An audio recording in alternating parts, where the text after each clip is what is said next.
حریص علیکم، تمہارے معاملے میں بہت زیادہ حریص ہیں، یعنی تمہاری کامیابی کے لیے بہت زیادہ حرص رکھتے ہیں کہ کسی طرح میری امت کے لوگ کامیاب ہو جائیں۔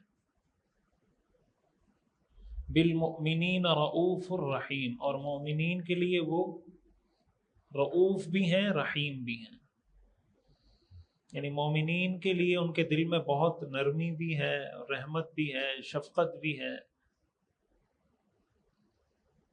ویسے تو قرآن کریم میں آتا ہے نا وما ارسلناک الا رحمۃ للعالمین، حضور علیہ الصلاۃ والسلام سارے جہانوں کے لیے رحمت ہیں، تو آپ کی رحمت تو سب کے لیے ہے، انسانوں کے لیے بھی، جانوروں کے لیے بھی، سب کے لیے۔ لیکن مومنین کے ساتھ، ایمان والوں کے ساتھ آپ کی جو محبت ہے وہ بہت زیادہ ہے، اور اس کا قرآن نے تذکرہ کیا ہے۔ اس سے ہمیں یہ معلوم ہوتا ہے، دیکھیں حضور علیہ الصلاۃ والسلام جب تک آپ کو نبوت نہیں ملی تھی تو آپ جانتے ہیں کہ حضور علیہ الصلاۃ والسلام کی کسی کے ساتھ کوئی دشمنی تو نہیں تھی نا، کوئی دشمنی نہیں تھی، بلکہ سارے لوگ آپ کی عزت کرتے تھے، آپ کو صادق اور امین کہتے تھے۔ 40 سال کی عمر تک حضور علیہ الصلاۃ والسلام کا جب بھی کسی کے ساتھ کوئی معاملہ پیش آیا، ہمیں تاریخ میں کوئی ایسا واقعہ نہیں ملتا کہ کسی نے حضور کے ساتھ کوئی آپ کے کردار پہ انگلی اٹھائی ہو، یا آپ پہ کبھی شک کیا ہو، یا آپ کے ساتھ کوئی دشمنی کی ہو۔ اس کی وجہ یہ کہ حضور علیہ الصلاۃ والسلام کا کردار اتنا صاف، اتنا اجلا اور اتنا بے مثال تھا کہ ان جیسا کردار تو کسی کا ہو نہیں سکتا۔ یہی وجہ ہے کہ وہ نبوت ملنے سے پہلے حضور کو کیا کہتے تھے؟ صادق اور امین۔ کیا کہتے تھے؟ صادق اور امین۔ صادق کا مطلب سچا، اور امین کا مطلب امانت دار، دیانت دار۔ یہ نبوت ملنے سے پہلے آپ کی پہچان تھی، اور بس عبادت، ذکر، اذکار کرتے ہوں، آپ ایسے نہیں تھے، بلکہ آپ لوگوں کے ساتھ گھل مل کر رہنے والے تھے، معاملات کرنے والے تھے۔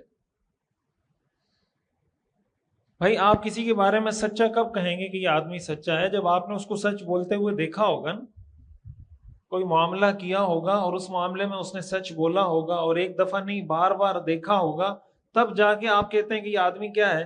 سچا ہے۔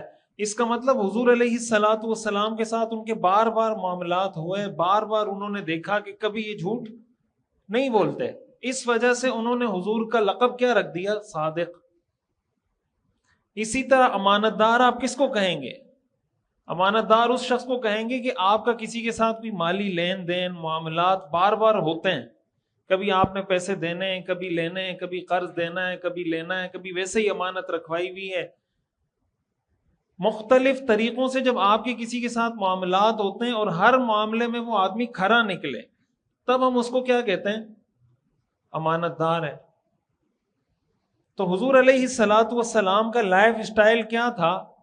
اس سے کیا پتہ چلتا ہے کہ آپ کا لائف اسٹائل یہ تھا کہ آپ کہیں کونے کھانچے میں کسی خانقاہ میں بیٹھے ہوئے ہوتے تھے، یا یہ پتہ چلتا ہے کہ آپ لوگوں کے ساتھ معاملات کرتے تھے، خرید و فروخت، ملنا جلنا، آنا جانا، کاروبار، بزنس، بات چیت، لین دین، معاملات۔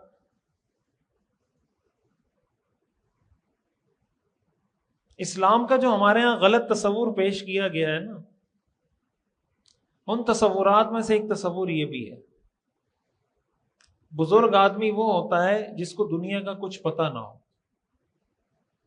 بزرگ کون ہوتا ہے؟ ہمارے ہاں بہت سے لوگوں کا یہ تصور ہے کہ بزرگ وہ ہوتا ہے جس کو دنیا کا پتہ نہ ہو۔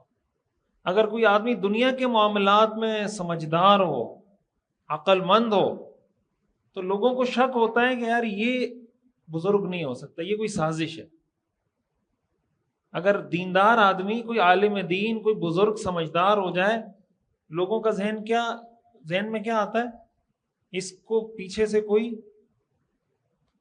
اس کو کوئی ڈکٹیٹ کر رہا ہے۔ ایک عالم، ایک مولوی، ایک دیندار، ایک خانقاہ میں بیٹھنے والا، وہ اتنا سمجھدار کیسے ہو سکتا ہے؟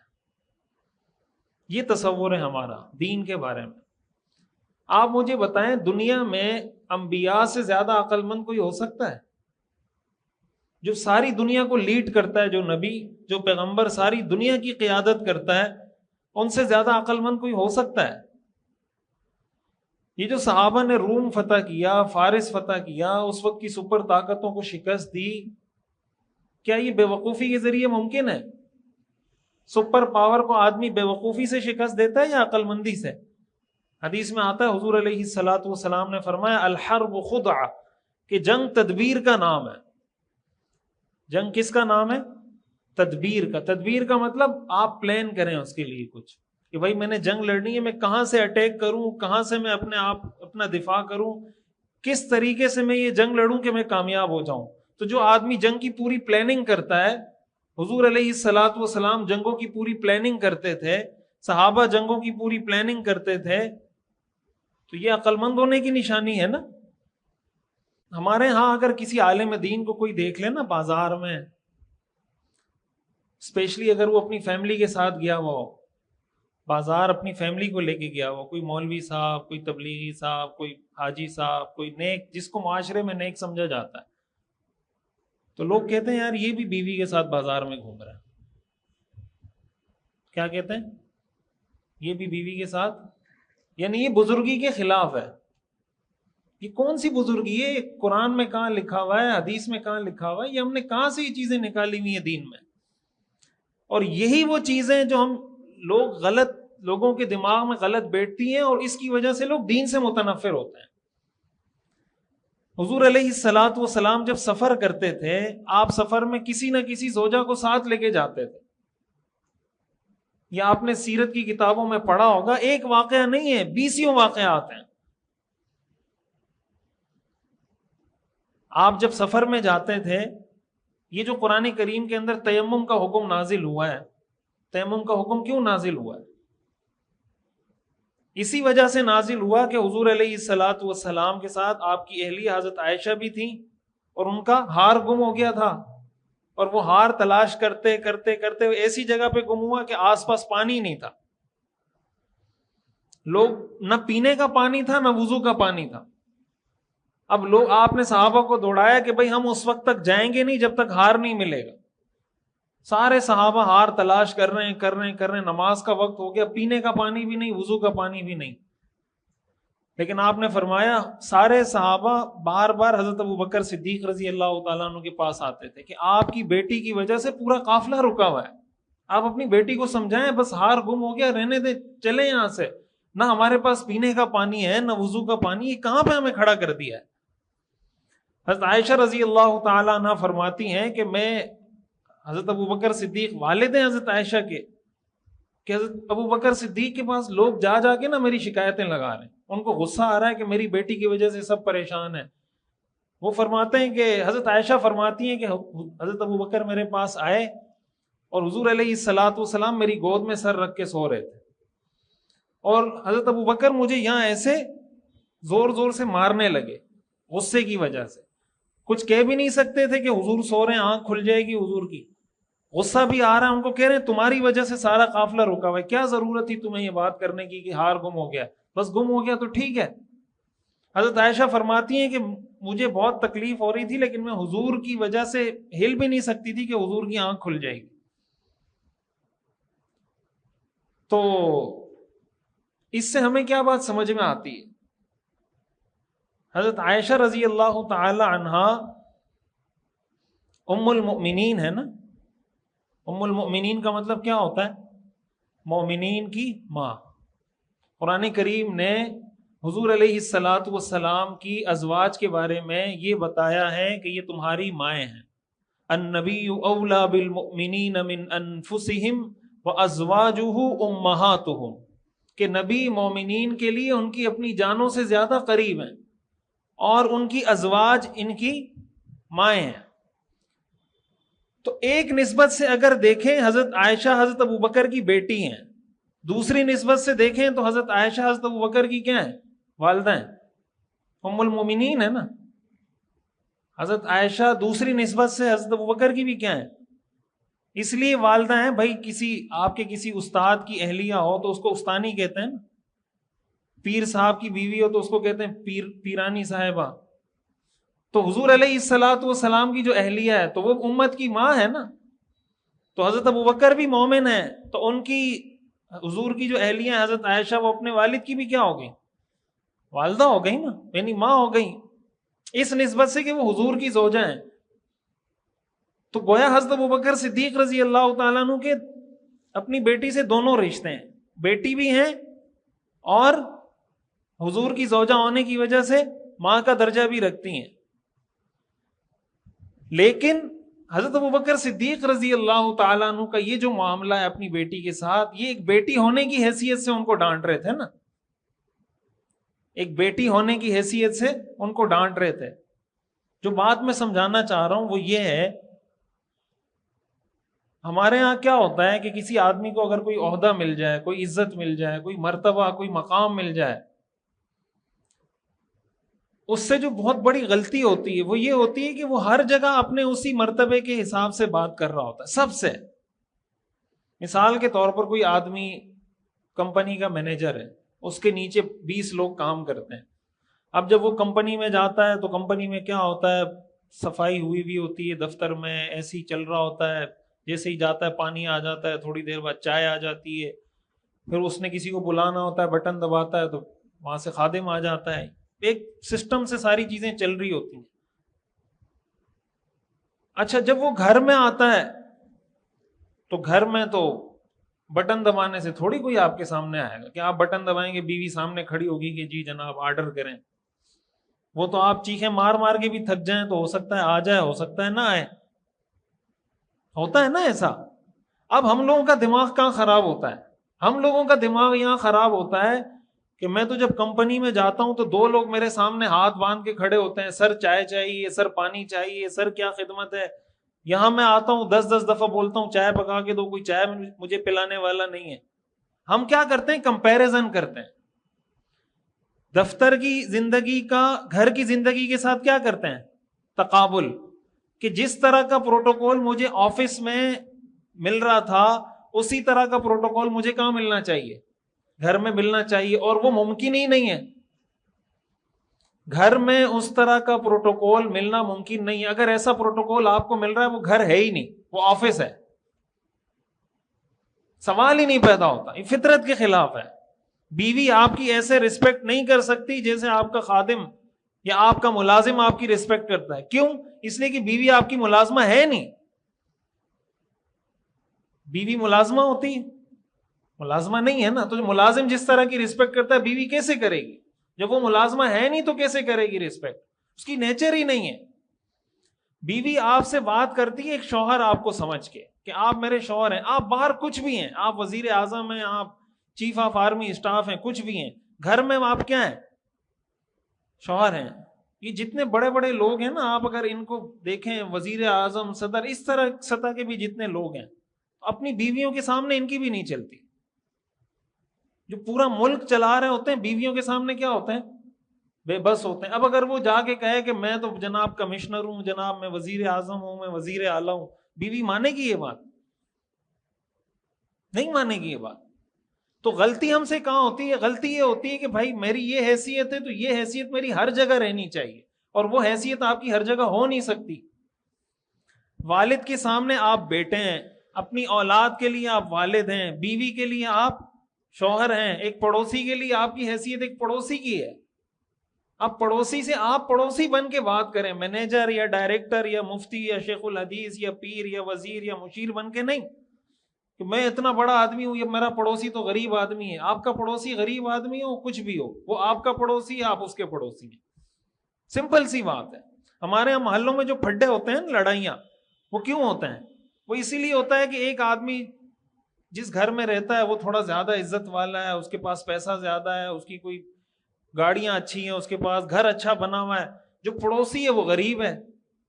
اب پڑوسی تو اس کو اس حساب سے ڈیل نہیں کر رہا ہوتا کہ یہ کمپنی کا مالک ہے یا اس کے کوئی بزنس چلتے ہیں یا اس کے بیٹے باہر ملک میں. پڑوسی اس کو اس حیثیت سے دیکھتا ہے کہ بھائی اس کا بھی گھر ہے، میرا بھی. وہ اس حساب سے بات کرتا ہے. اور جب اس حساب سے بات کرتا ہے ساتھ والے کو برا لگتا ہے کہ میرا اتنا life style standard high standard ہے، یہ مجھ سے بات کس طرح کر رہا ہے، اس کے نتیجے میں کیا ہوتا ہے؟ پھڈا ہوتا ہے، اس کے نتیجے میں لڑائیاں ہوتی ہیں۔ تو ہمیں ایک چیز جو قرآن حدیث سے سیکھنے کو، سیرت سے سمجھنے کو ملتی ہے، وہ یہ سیکھنے سمجھنے کو ملتی ہے کہ انسان کو ہر جگہ اپنی حیثیت پہچان کر اس حساب سے اپنے آپ کو ایڈجسٹ کرنا چاہیے۔ آپ جہاں پر ہیں اس حیثیت میں اپنے آپ کو ایڈجسٹ کر لیں۔ اب اگر کوئی مثال کے طور پر کوئی باہر کوئی بھی حیثیت رکھتا ہے، گھر جاتا ہے والد اس کو تھپڑ مار دیتا ہے مثال کے طور پر، اس کی اپنی عمر مثال کے طور پر 40 سال ہے، اور 40 سال کے بندے کو والد تھپڑ مار دیتا ہے، تو اگر وہ اس پرسپیکٹو سے دیکھے گا میں یہ ہوں میں یہ ہوں میں یہ ہوں، تو وہ والد کا تھپڑ برداشت کرے گا۔ لیکن اگر اس پرسپیکٹو سے دیکھے گا کہ یہ والد ہے میں کیا ہوں، بیٹا ہوں، تو مسئلہ ہی حل ہو جائے گا، اس کو کوئی تکلیف ہی نہیں ہوگی، بھائی ٹھیک ہے والد نے تھپڑ مار دیا تو کیا ہوا۔ ہاں یہی تھپڑ اگر اس کو اس کا ملازم مارے تو پھر اس کا ری ایکشن الگ ہونا چاہیے، یہی تھپڑ اگر اس کا والد یا والدہ مارے تو ری ایکشن کیا ہونا چاہیے؟ الگ ہونا چاہیے۔ ہمارے ہاں گھروں میں یہ کامن مسئلہ ہے، ہر شوہر آ کے یہ سوال کرے گا، یہ مسئلہ پوچھے گا، یہ شکایت کرے گا، شکوہ کرے گا کہ مفتی صاحب میری شادی کو 20 سال ہو گئے، 30 سال ہو گئے، 40 سال ہو گئے، آج تک میری بیوی کو میرا مزاج سمجھ میں نہیں آیا۔ یہ کامن مسئلہ ہے ہر گھر کا، آج تک میری بیوی کو میرا مزاج سمجھ میں نہیں آیا۔ تو میں ہر جگہ جا کے یہ کہتا ہوں کہ آپ کی بیوی کو سمجھ میں نہیں آیا، آپ کو بھی آپ کی بیوی کا مزاج سمجھ میں نہیں آیا۔ آپ کی بیوی کا مزاج کیا ہے؟ آپ کی بیوی کا مزاج یہ ہے کہ اس کو آپ کا مزاج سمجھ میں نہیں آتا۔ کیا مزاج ہے آپ کی بیوی کا؟ مزاج یہ ہے کہ اس کو آپ کا مزاج سمجھ میں، تو آپ یہ مزاج سمجھ لو نا، جب سمجھ جاؤ گے تو ٹینشن ہی ختم ہو جائے گی۔ ہم یہ کہتے ہیں کہ بیوی کو میرا مزاج سمجھنا چاہیے، شوہر یہ نہیں سمجھتا کہ مجھے بھی بیوی کا مزاج سمجھنا چاہیے۔ حدیث شریف میں آتا ہے رسول اللہ صلی اللہ علیہ وسلم حضرت عائشہ سے فرمایا کرتے تھے کہ جب تم غصے میں ہوتی ہو مجھے پتہ چل جاتا ہے، جب تم غصے میں ہوتی ہو مجھے۔ اس کا کیا مطلب کہ حضور اپنی بیوی کے مزاج کو پہچانتے تھے، حضور اپنی بیوی کے مزاج کو پہچانتے تھے۔ تو ایک سچا امتی، لقد کان لکم فی رسول اللہ اسوۃ حسنہ، ہمارے لیے رول ماڈل کون ہے؟ اللہ کے رسول ہیں۔ تو صحیح امتی وہ ہوگا جو اپنی بیوی کے مزاج کو پہچانتا ہوگا۔ ایسا ہی ہے نا، رول ماڈل ہونے کا یہی مطلب ہے نا، یا نعرے لگانے عاشق رسول عاشق رسول، بھائی یہ مطلب ہے۔ حضرت عائشہ نے پوچھا کیسے پتہ چلتا ہے آپ کو، کیا علامت ہے، آپ کیسے پہچانتے ہیں؟ حضور نے فرمایا جب تمہیں غصہ آتا ہے اور تم نے قسم کھانی ہو تو تم کہتی ہو لا ورب ابراہیم، ابراہیم کے رب کی قسم۔ کیا کہتی ہو؟ ابراہیم کے رب کی قسم۔ اور جب تمہارا موڈ ٹھیک ہوتا ہے تو تم کہتی ہو لا ورب محمد، محمد کے رب کی قسم۔ جب تمہارا موڈ ٹھیک ہوتا ہے تو کیا کہتی ہو؟ محمد کے رب کی قسم۔ اور جب تم غصے میں ہوتی ہو تو کیا کہتی ہو؟ ابراہیم کے رب کی قسم۔ تو جب تم کہتی ہو نا ابراہیم کے رب کی قسم، مجھے پتہ چل جاتا ہے کہ اس کا موڈ ٹھیک نہیں ہے۔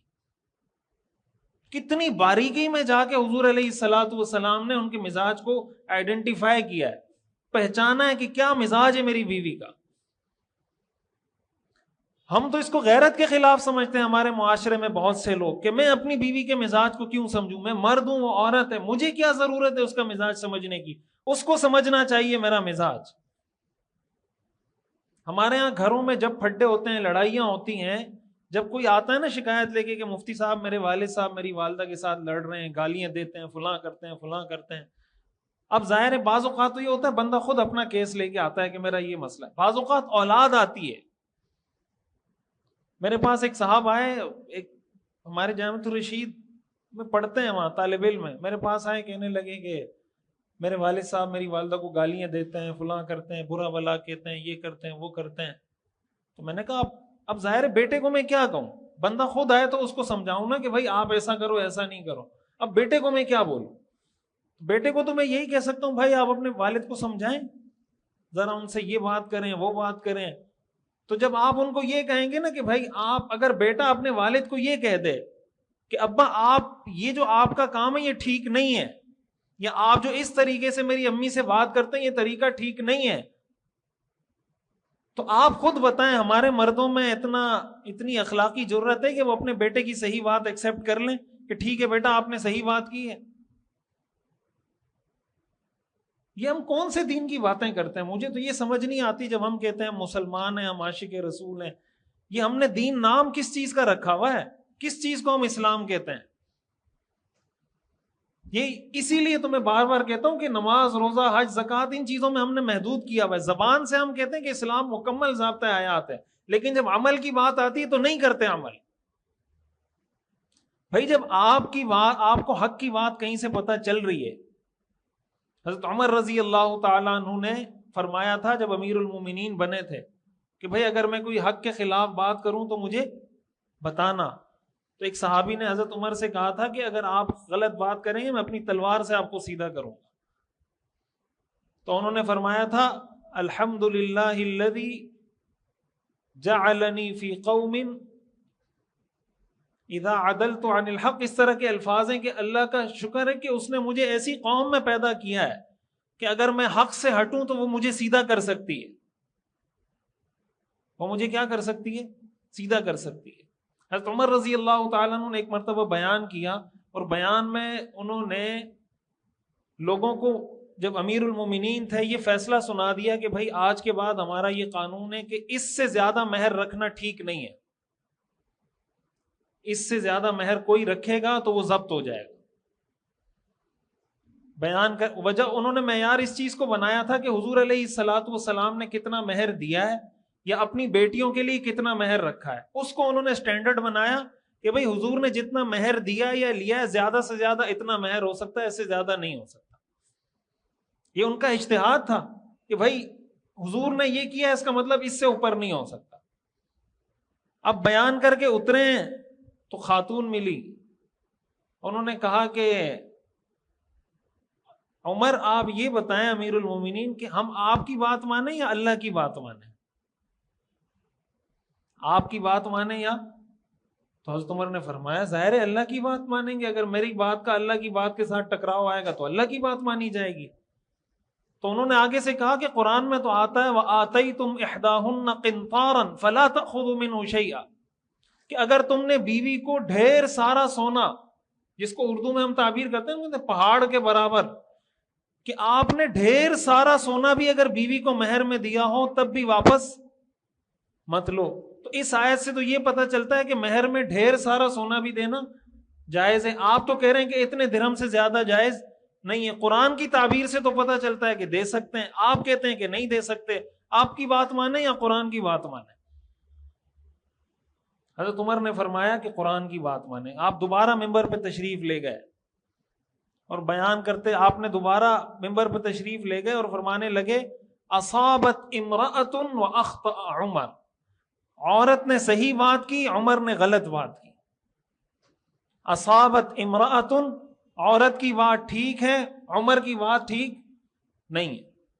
کیا ہم میں اتنی اخلاقی جرت ہے کہ ہمارا بیٹا اگر ہمیں کہے کہ ابا آپ جو میری امی کو اس طرح گالیاں دیتے ہیں سب کے سامنے، اس طرح کی گالیاں نہ دیا کریں میری امی کو، تو گالیاں دینا کوئی اچھی چیز ہے؟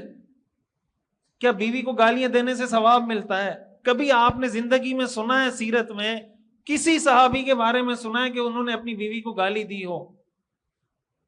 حضور علیہ الصلوۃ والسلام کے بارے میں تو اس کا تصور بھی نہیں، لیکن کسی صحابی کے بارے میں بھی نہیں، کسی صحابی نے اپنی بیوی کو گالی دی ہو۔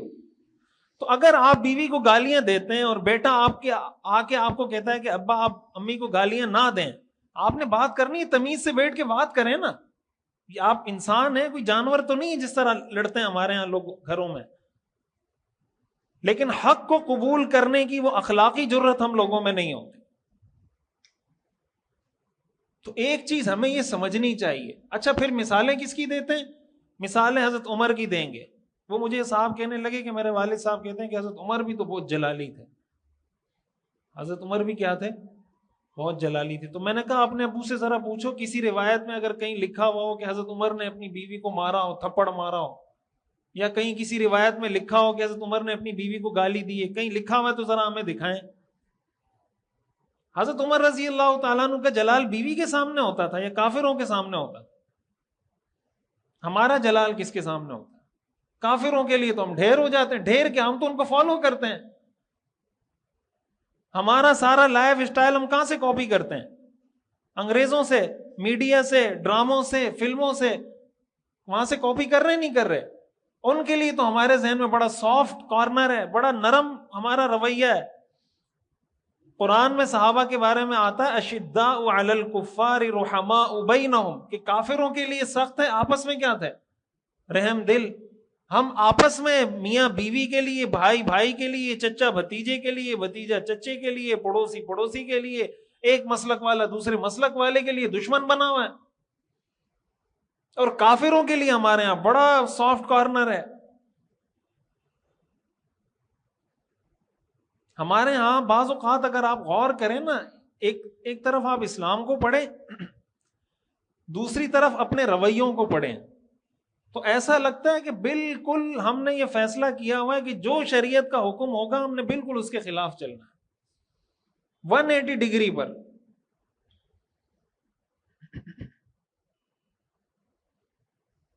تو حضور علیہ الصلاۃ والسلام حضرت عائشہ کے بارے میں یہ فرماتے تھے کہ مجھے تمہارے مزاج کا پتہ چلتا ہے۔ اس سے ہمیں یہ پتہ چلتا ہے کہ ہمیں بیوی کا مزاج پتہ ہونا چاہیے، اور بیوی کا مزاج پتہ ہونا سنت رسول ہے۔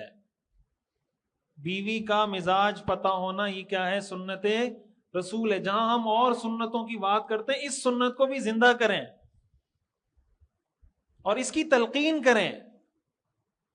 ہمارے ہاں جب کسی کے بیٹے کی شادی ہو جاتی ہے اور وہ بیٹا اپنی بیوی کے مزاج کے مطابق، ایک تو ہوتا ہے نا کہ بیوی کی خواہشات کو پورا کرتے کرتے کسی حرام کام میں لگ جائے، حرام کمانے لگ جائے، یا اس کے نتیجے میں ماں باپ کو بالکل چھوڑ دے، ان کی خدمت چھوڑ دے۔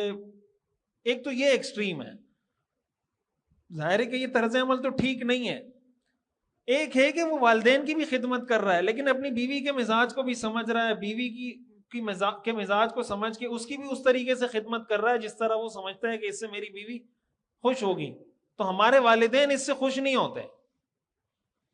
اگر کوئی نیا شادی جس کی ہوئی ہو اور وہ اپنی بیوی کو خوش رکھنے کی کوشش کرے تو ہمارے والدین عموماً معاشرے میں اس سے خوش، وہ کہتے ہیں کہ آپ بیوی کو دبا کے رکھو، آپ اس کو کبھی کیا آئس کریم لا کے دے رہے ہیں، کبھی برگر لا کے دے رہے ہیں، کبھی موٹر سائیکل پہ بٹھا کے جناب آپ کہیں لے کے جا رہے ہیں، کبھی کہیں لے کے جا رہے ہیں۔ تو بھائی اگر آپ کا بیٹا ہے، آپ نے اس کی شادی کرا دی، آپ نے خود اس کی شادی کرائی، خود پسند کی، اب جب اس کی بیوی بن گئی تو اب آپ کو کیا تکلیف ہے اگر وہ اس کو کہیں آئس کریم کھلانے لے جا رہا ہے؟ اس کو کیا مسئلہ ہے اس میں؟ آپ کو تو چاہیے کہ آپ خوش ہوں، بھائی میں نے بیٹے کی شادی کرائی تھی، وہ ماشاءاللہ آپس میں خوش ہیں، میرا بیٹا اتنا دیندار ہے۔ یہ دیندار ہونے کی نشانی ہے کہ وہ بیوی کو خوش رکھ رہا ہے، اتنا دیندار ہے، اتنا با اخلاق اور با کردار ہے کہ اپنی بیوی کو آئس کریم کھلا رہا ہے۔ سبحان اللہ! اس پہ آدمی کو فخر کرنا چاہیے کہ میں نے یہ تربیت کی اپنے بیٹے کی۔ دیکھیں کیا ہمارے ہاں والدین اس پہ خوش ہوتے ہیں؟ پھر سوال ہے کون سے اسلام کی ہم بات کرتے ہیں؟ کہاں ہے اسلام؟ یہ اسلام ہے لقد کان لکم فی رسول اللہ اسوۃ حسنہ، رسول اللہ ہمارے لیے اسوہ حسنہ ہے، تو ہم تو اسوہ حسنہ تسلیم نہیں کر رہے عمل سے۔ تو میں یہ عرض کر رہا تھا کہ حضور علیہ الصلاۃ والسلام یہ جو واقعہ ہے پورا تیمم کا جو حکم نازل ہوا، یہ جب بار بار لوگ حضرت ابوبکر صدیق رضی اللہ عنہ کو آ کے کہنے لگے کہ آپ کی بیٹی کی وجہ سے ہو رہا ہے، آپ کی بیٹی کی وجہ سے قافلہ رکا ہوا ہے، آپ کی بیٹی کی، حضرت ابوبکر صدیق رضی اللہ تعالیٰ عنہ کو بہت غصہ آ رہا تھا اور بار بار آ کے حضرت عائشہ کو ڈانٹتے تھے کہ تم نے کیوں قافلے کو روکا ہوا ہے۔ اس پر قرآن کریم میں تیمم کی آیات نازل ہوئی ہیں کہ بھائی اگر پانی نہ ملے تو تیمم کر لو، اگر پانی نہ ملے تو تیمم کر لو۔ اس پر صحابہ نے حضرت ابوبکر صدیق رضی اللہ تعالیٰ عنہ کو کہا تھا ما ہی بأول برکتکم یا آل ابی بکر، کہ اے ابو بکر کے گھر والوں یہ تمہارا ہم پر پہلا احسان نہیں ہے۔ یعنی تیمم کا حکم ہمیں، تیمم سہولت ہے نا، ایک کوئی آدمی بیمار ہے، وضو کرنے سے اس کو خطرہ ہے کہ میری جان چلی جائے گی، کوئی اس طرح کا مسئلہ ہے تو بھائی تیمم کر لے، کتنی بڑی سہولت ہے. اگر شریعت یہ کہتی کہ نہیں جان جاتی ہے جائے وضو کریں، تو یہ سہولت ہمیں کس وجہ سے ملی؟ حضرت عائشہ کی وجہ سے ملی، حضرت ابوبکر صدیق کے گھرانے کی وجہ سے ملی.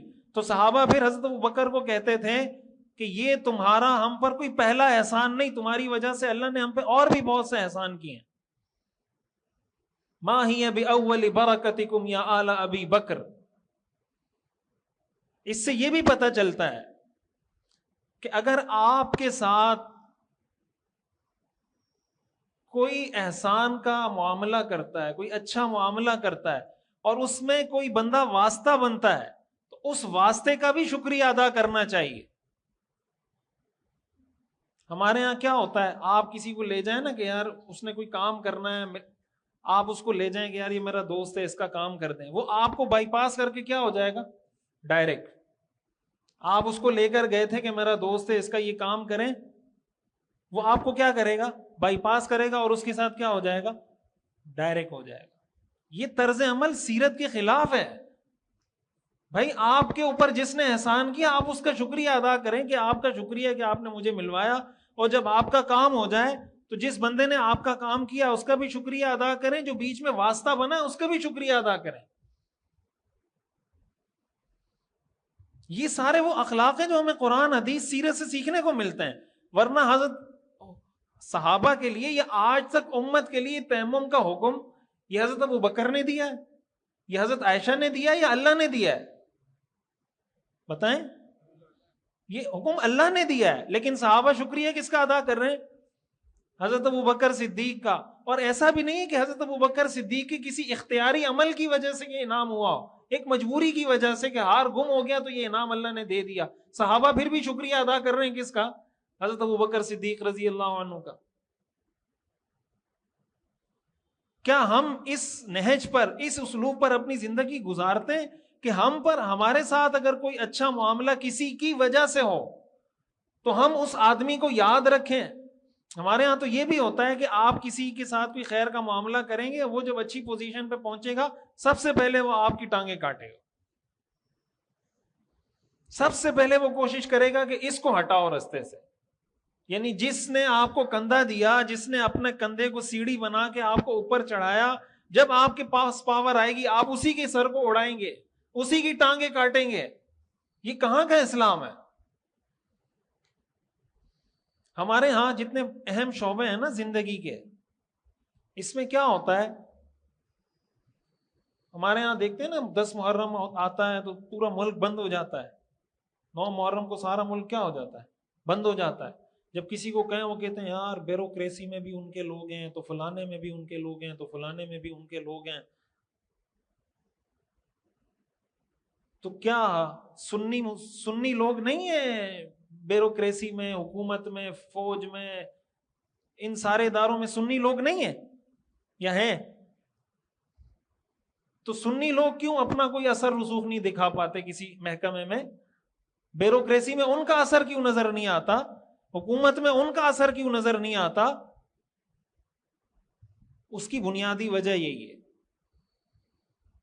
کہ اگر آپ کسی کو لے کے جائیں گے نا کسی محکمے میں، تو وہ جیسے ہی پوزیشن پہ پہنچے گا سب سے پہلے آپ کو کاٹے گا.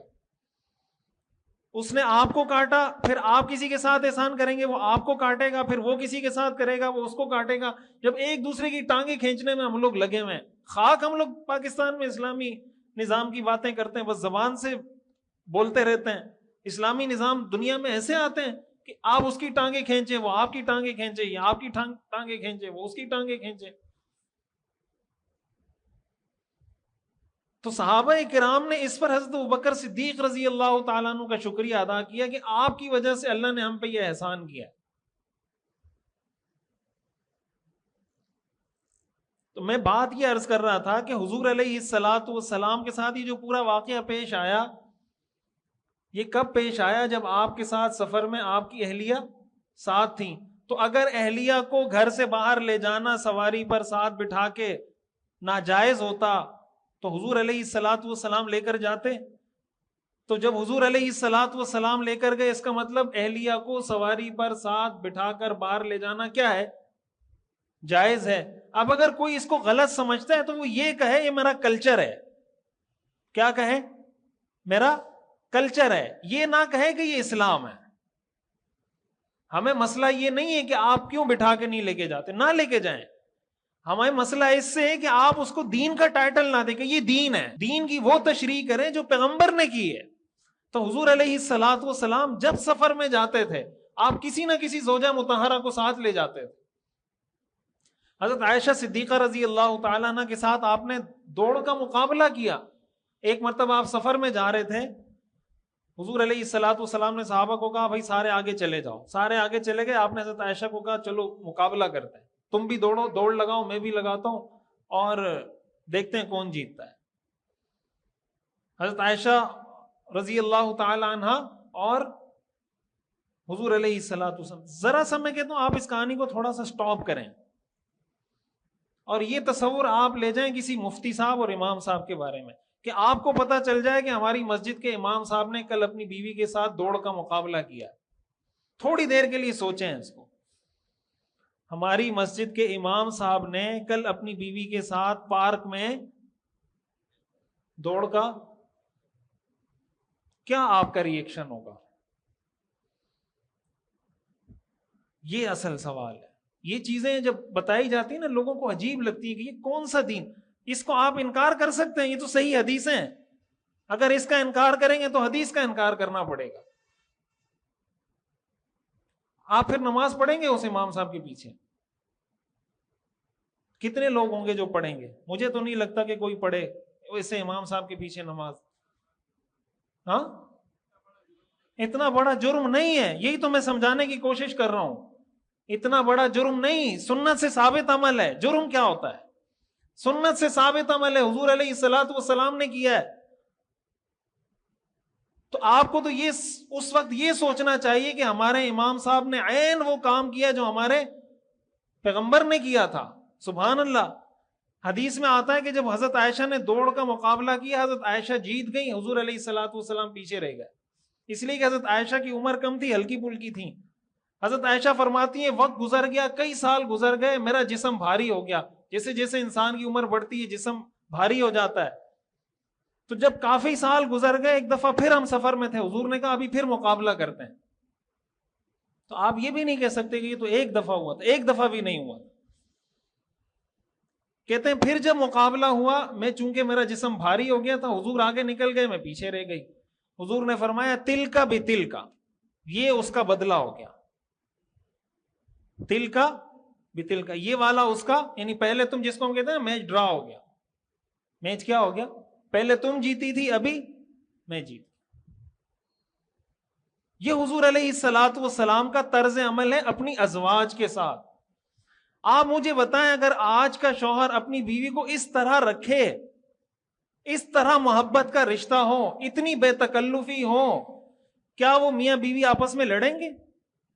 اس پہ کوئی پیسہ لگتا ہے؟ اس پہ کوئی آپ کی کوئی انرجی لگتی ہے؟ اس کے لیے آپ کو کوئی ایکسٹرا پیسے کمانے؟ کچھ بھی نہیں لگتا. صرف رویے میں تبدیلی لے کر آنی ہے بس.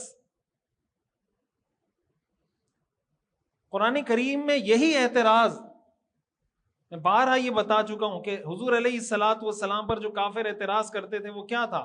قالوا ما لهذا الرسول يأكل الطعام ويمشي في الاسواق. یہ کیسا رسول ہے, کھانا بھی کھاتا ہے, بازاروں میں بھی جاتا ہے. کافروں کا حضور پہ اعتراض کیا تھا؟ ما لهذا الرسول, یہ کیسا رسول ہے, یأکل الطعام, کھانا بھی کھاتا ہے. یہ سورہ فرقان کی آیت نمبر 7 ہے غالباً. کھانا بھی کھاتا ہے اور بازاروں میں بھی جاتا ہے.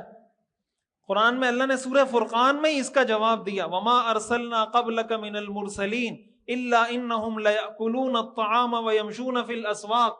ہم نے جتنے رسول بھیجے ہیں سب کے سب کھانا بھی کھاتے تھے, سب کے سب بازاروں میں بھی جاتے تھے.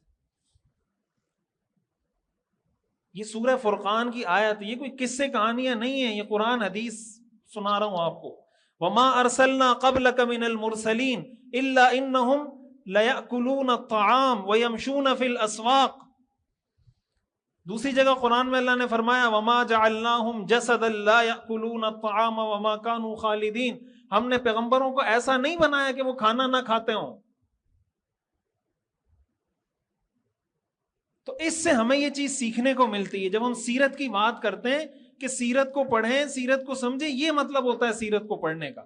لقد کان لکم فی رسول اللہ اسوۃ حسنہ، تمہارے لیے رسول اللہ صلی اللہ علیہ وسلم کی ذات میں اسوہ حسنہ ہے، نمونہ ہے، رول ماڈل ہے.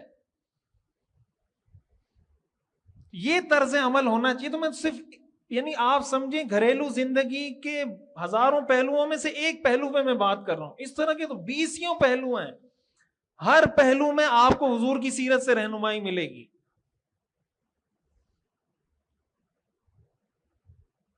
تو حضور علیہ الصلاۃ والسلام کا طرز عمل، میں بات یہ عرض کر رہا تھا جہاں سے میں نے بات شروع کی تھی کہ حضور علیہ الصلاۃ والسلام کی اس امت کے ساتھ جو محبت تھی، قرآن نے اس کا ذکر کیا ہے.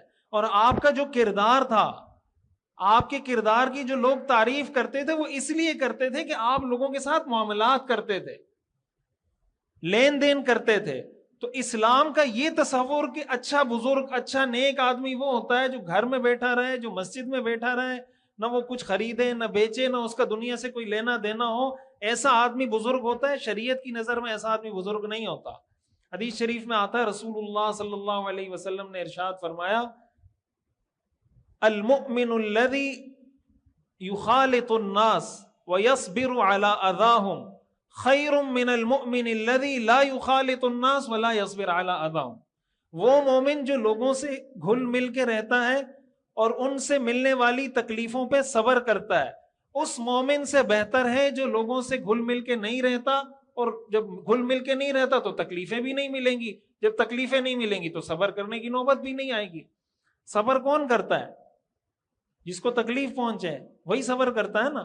غصہ کون پیتا ہے کہ آپ اس کو غصہ دلائیں اور وہ غصہ پی جائے؟ تو غصہ پینے کا ثواب تو اسی وقت ملے گا جب آپ کو کوئی غصہ دلائے گا، اور آپ غصہ پی جائیں گے تو غصہ پینے کا ثواب ملے گا. تو اگر آپ کسی سے ملیں گے نہیں تو غصہ پی سکتے ہیں، غصہ آئے گا نہیں تو پیئیں گے کہاں سے؟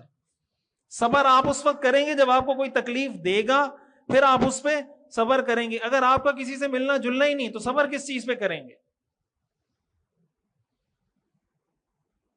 حضور علیہ الصلاۃ والسلام کی زندگی میں تو ایسے واقعات، پوری سیرت موجود ہے کہ حضور علیہ الصلاۃ والسلام نے کیسے زندگی گزاری ہے. انشاءاللہ پھر اگلے جمعے مزید اس پہ میں تفصیل عرض کروں گا. آج جو بات میں نے عرض کی اس کا خلاصہ میں بتا دیتا ہوں.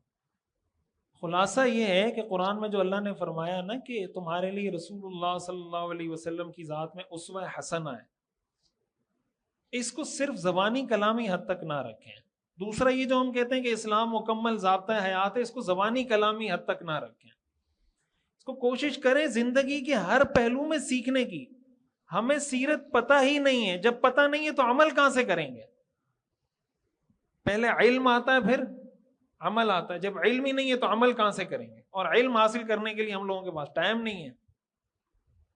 جب علم نہیں ہوگا عمل نہیں ہوگا، جب عمل نہیں ہوگا گھر میں یہی فتنہ فساد، یہ پھڈے، لڑائیاں، تنازعات، اختلافات، طلاقیں، خلا، عدالتی خلا، پتہ نہیں کیا کیا ہمارے معاشرے میں چل رہا ہے. حضور علیہ الصلاۃ والسلام کوشش کریں ایسے شوہر بنے جیسے حضور تھے. بیوی کو چاہیے ایسی بیوی بنے جس طرح کی بیویاں ازواج مطہرات نے بن کے دکھایا، جس طرح کی بیویاں صحابیات نے بن کے دکھایا. جب ہم ان کو حقیقی معنوں میں فالو کرنا شروع کر دیں گے اور حقیقی معنوں میں ہم عاشق رسول اور عاشق صحابہ بن جائیں گے، پھر ہماری زندگیوں میں جو بہاریں آئیں گی نا، پھر ہمیں پتہ چلے گا اسلام ہے کیا چیز. اللہ تعالی ہمیں سمجھنے کی اور عمل کرنے کی توفیق عطا فرمائے.